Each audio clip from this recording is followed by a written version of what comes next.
Hello and you're welcome to the Big Tech Show with me, Adrian Weckler. Now, how many of us are switching from traditional legacy banks to online ones? What are some of the issues that arise there? What are the advantages?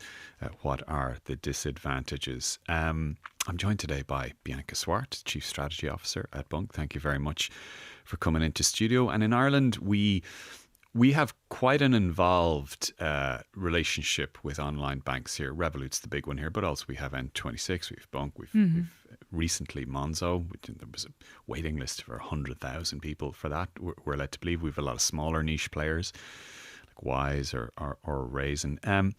We think of online banks as being sort of secondary accounts for people in Ireland. Millions of people have them. Do you have any sense about how many people are moving from traditional legacy banks to online banks? Yeah. Well, actually, and thank you for having me today. When we started bunq, for us, it wasn't necessarily about creating a cool neobank with all kinds of features, etc. We really wanted to bring something of value. So one of the ways in which we measure if people enjoy bunq and they see that value is, one, if they're willing to pay for it, but also if they use bunq as their main account. And in our case, we actually see that happen quite a lot. People tend to use bunq as their main account. But I actually think for us, you mentioned the competition, and the competition is great because it raises the bar, which I think is beneficial for everyone. But for us, the question isn't necessarily what are the others doing, what are they not doing. For us, it's about, can we stay close to the promise we made to our users when we started as we grow? So when we started, we wanted to make life easy for our users. Now we're growing across countries, products, etc., and it becomes harder to do that. So for us, it's really about how can we focus on that as we grow. That is our biggest focus. And across Europe, you have about 20 million customers? Yeah. Yes, okay. We do. About 20. And have you given any figures for Ireland? At the moment, Ireland is our third largest deposit holding country, and definitely the top 5 of our markets, yes. And third largest after which other countries? The Netherlands and Germany. Germany, because it's based in the Netherlands. Yeah, so we started in the Netherlands, but we're a European neobank at the moment. So we have a European banking license, and we recently applied for a US banking license and a Mexican banking license, which is fresh off the press. We did that 2 weeks ago. And the extent to which you operate in Ireland, you mentioned deposit holders. What are your other ambitions here in Ireland? Because I think there was at some point an ambition to lend, right, etc. How are you fixed there? Yeah, so we're really closely listening to our users' needs. And I think one of the things that we focus on is not necessarily what features do we use, features do we launch, what do we not launch, although we've added a lot of great features in the meantime. In Ireland, we've added stocks. We've added investing in crypto, for example, that people are really using. But for us, it's really about trust. We want our users to trust us with whatever it is that they want to trust us with, like to hold their money safely, to make sure the payment arrives properly, etc.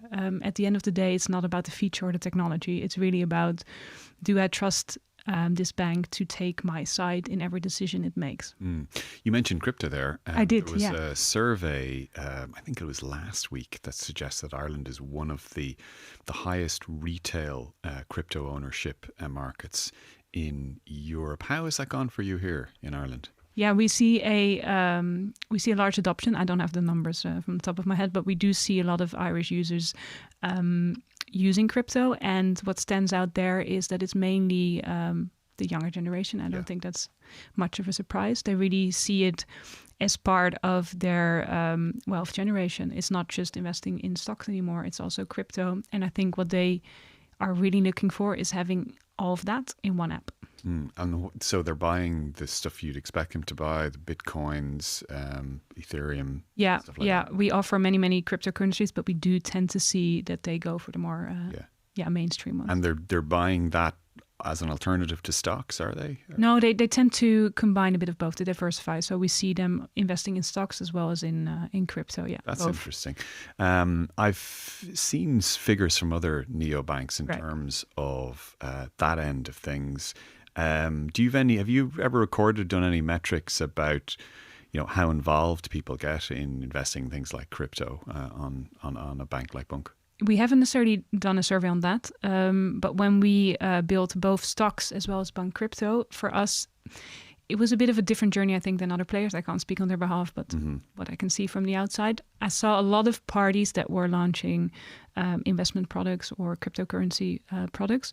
And for us, it was never really something that was on our roadmap. We didn't just want to build another investment product. But when we were talking to our users, we noticed that they really wanted to start investing, especially the younger generation, and they didn't really know how.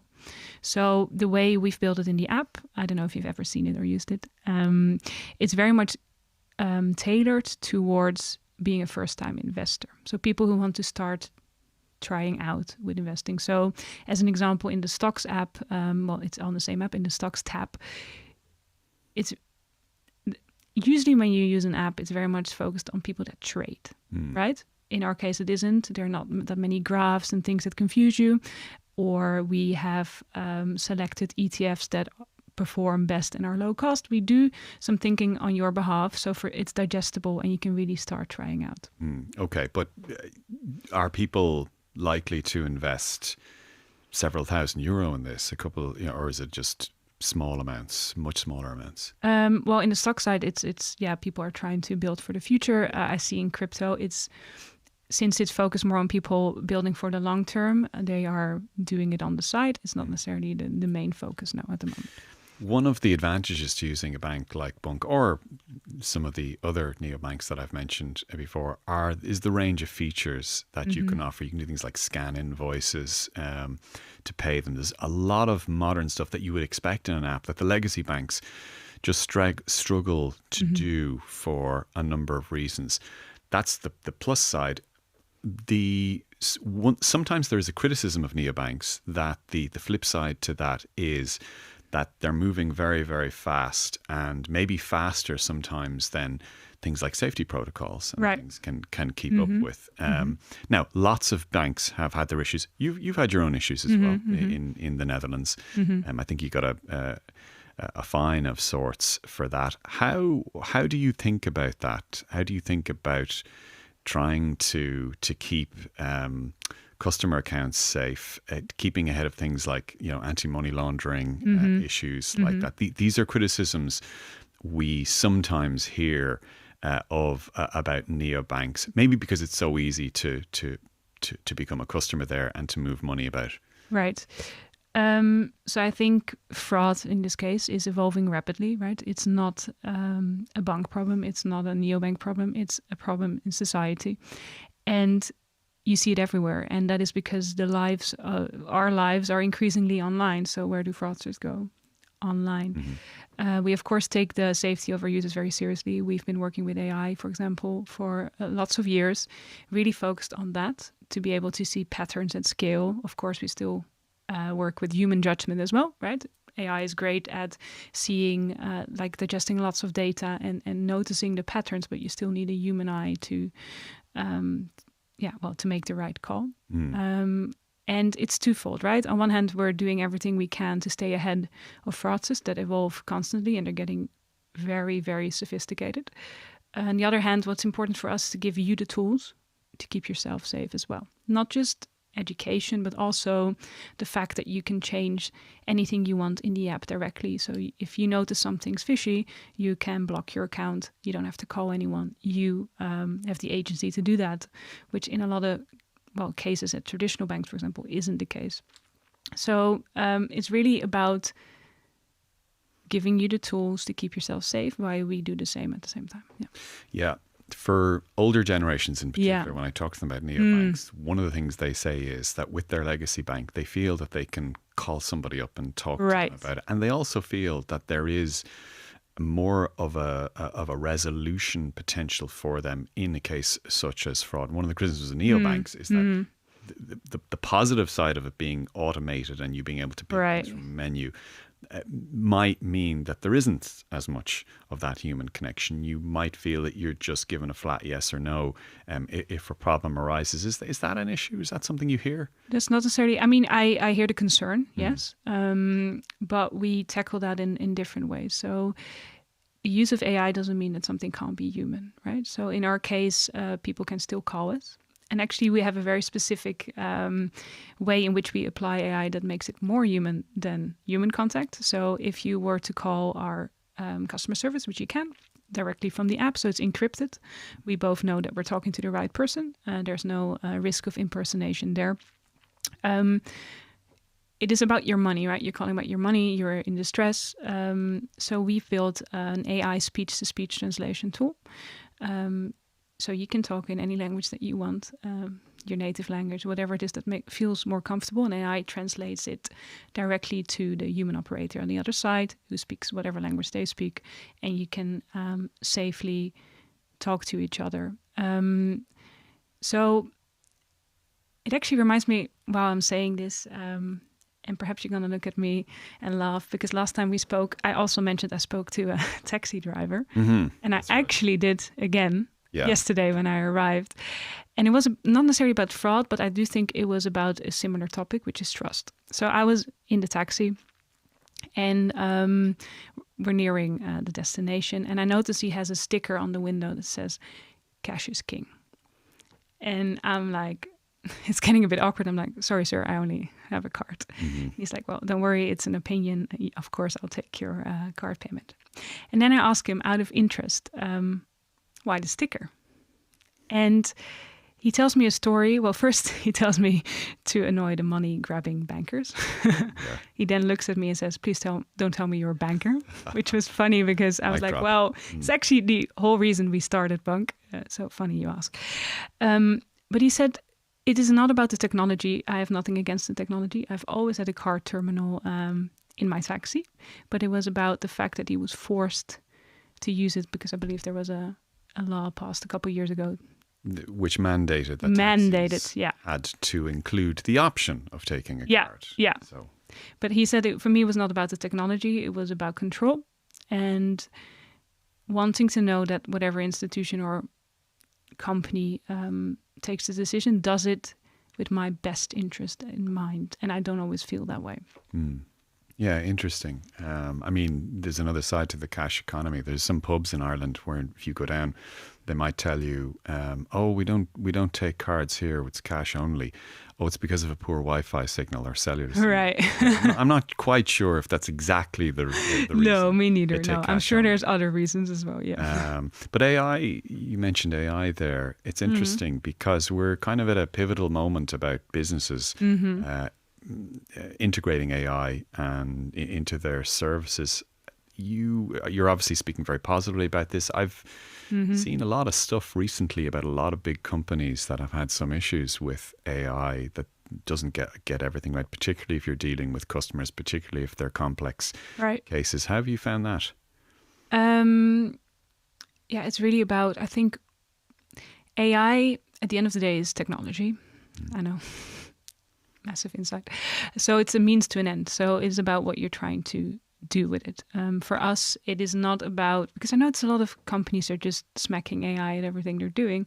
For us, we want to be user-centric at scale. How can we do that using AI? And the answer can also be not using AI in many of the cases. So we have been working with AI for a couple of years now, and there are many different ways in which we apply it. So we've built our own Gen AI platform internally. It's called Fin. I believe that's fair in Irish, isn't it? Yeah, I mean, it's also the name of Ireland's biggest customer service tech company, Intercom, which rebranded as Fin. So it's a coincidence. That I need to look into, but Fin. And there are many ways in which we apply it. So it goes, it's not just a chatbot in that sense. We're AI native, so that means that AI is built directly into our backend. So we can really answer your question based on your profile, your situation. It's not just this annoying chatbot that you can't get through. At the same time, we also use AI to see what the bottlenecks are for users and where the biggest bugs are. So we see a lot of positive development, but with anything, it's about how you design it, what the outcome is that you're looking for, who's accountable, and how you process it or how you structure it accordingly. And that depends per company, I would say. And other than your customers staying with the bank, do you have any way of knowing or trying to figure out whether they like the deployment of AI, whether they like dealing with AI, whether they're neutral about it, or whether they think it's a bit of a pain in the neck, but they're just bearing with it because they like Yeah. other services in the bank. Yeah. Well, not like directly like that, but we structure it a bit differently, which I think is more effective. But I'm always open for input. So, at the end of the day, if you're reaching out to customer support, for example, at any company, you want to be helped. There's three things, and we've used these three things ever since the start of bunq, also before we were using AI. We call it the support triangle. There's three things you want. You want your question to be answered. So at first is like, did I answer the question? The second one is, do I know what to do next? And the third one is, how did this make me feel? Which is often forgotten in many customer service situations, not just when AI is used. So the way we measure is not necessarily like focusing on the AI part, but on the happiness part. So any process we have measures at the end of the interaction how happy people are with the interaction they just have. And often they do not know whether that was AI or a human, because we also still use humans. AI escalates when it doesn't know. But we really tailor towards happiness. So if AI handled something and it didn't lead to a happy outcome, we will reconsider whether AI should handle it. Is it not fairly easy to tell whether it's AI though? Maybe I'm being a bit of a snob here, but like the answers come really, really quickly.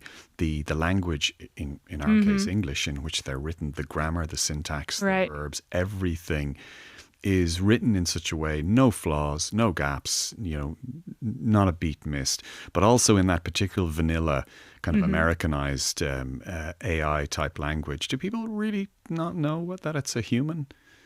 Well, that I don't know. Yeah. But the question is, do they care? If they're at the end of the day, if their problem is solved, it made them feel good. Then to me personally, because I also talk to, I also reach out to customer service here and there with any company. I don't mind whether it's AI or a human. I want my problem to be solved. Yeah. Okay, so you're finding that.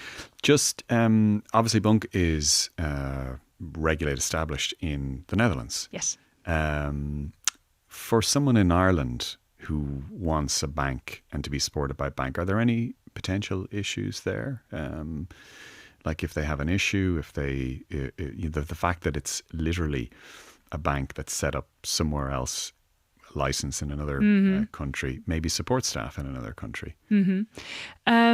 So actually, no. But great that you ask. So we have a European banking license, which we got from the Dutch regulator, indeed. Yep. But we're very much a European company.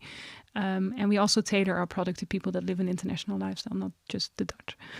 So if anything were to happen, which I don't think ever will, your money is guaranteed on the deposit guarantee scheme. All the regulations apply. You're just as safe as anyone else. Okay. I read recently in a magazine, you told a magazine that you like answering what did I tell? emails on holidays. Oh, yeah. Is that just sort of to sound good, or do you actually like answering emails on holidays? I remember that was Fortune, was it not? Yeah. No, I do think that that was slightly misinterpreted. Okay. I think my point, what I was trying to make during that interview, is that I was talking about my job. I'm Chief Strategy Officer. And at the end of the day, my job is to make sure that whatever goal we want to achieve, we achieve it. We get the job done, regardless of if I'm on holiday or if I'm not on holiday. I don't particularly enjoy reading emails when I'm on holiday. But if I need to do it, I'll do it. You know what I'm going to say? If you're on holiday, though, then it's not really a holiday, is it, if you're dealing with customer issues? Right. Yeah, no. But that's also not what happens. We have a great team of people. I work with many people. So when I'm on holiday, I can relax. It's just that me personally, I'd always like to know a bit what's going on. So I tend to open my email, but there's no need. Yeah, I remember interviewing years ago. It was the founder of Evernote, and my mind is blanking right now, but I remember interviewing him, and he was making the point to me, which was common in Silicon Valley at the time. You still will hear people say this, that the pride of his life is his work, and therefore holidays, call it a holiday or not, but answering an email and dealing with issues and strategic issues of the company are still something that he feels that he enjoys, because it's his life, his mission, his life's mission and his life's work. One thing on that, actually, because I relate to that quite a bit. I enjoy it, but I've been thinking about that lately. I noticed that I start enjoying it more when I see people solving issues when I'm away by themselves. Especially when they do it in ways that are different to what I would have done. I'm like, that's actually a really great way to solve that. I'm happy I wasn't involved. Okay, is that like almost like a parental thing, seeing others, from Maybe. your clan I'm not do a it? parent, Or? so but maybe that's the closest thing that I Okay. am to being a parent. Perhaps, I don't know. Maybe it's more related to. It's going to sound very meta, maybe. When I started at bunq, I was a support employee. So I actually started answering tickets. And the great thing about bunq is that we really look at your ability to solve problems, not necessarily at your background or whatnot. So I grew quite quickly within the company to the point where I am today. And I got a lot of guidance from our founder and CEO, Ali, on that. And he always used to tell me that he was so proud when he saw me solving something on my own in a way that perhaps he would have done differently. And I noticed that I now got to that point in which I'm looking at the people in my team the way he was looking at me, where I'm like, I'm so proud. You're doing a great job, better than I ever could. Okay. How many holidays do you take here? How many? Yeah. I changed my approach to holidays. Before I would take, 2 holidays a year. And then for 2 weeks or 3 weeks, I don't know. I noticed that doesn't really satisfy me. So I try to focus more on take a long weekend every 6 weeks and then plan another long holiday. Okay. Well, look, on that very non-financial note. I know, it was fun. Yeah. Can I thank you, Bianca, for coming into studio today. Bianca Zwart, Chief Strategy Officer at bunq. Rory Bones was on sound today and JJ Clark produced. I'm Adrian Weckler and you've been listening to or watching The Big Tech Show. And we'll talk to you soon.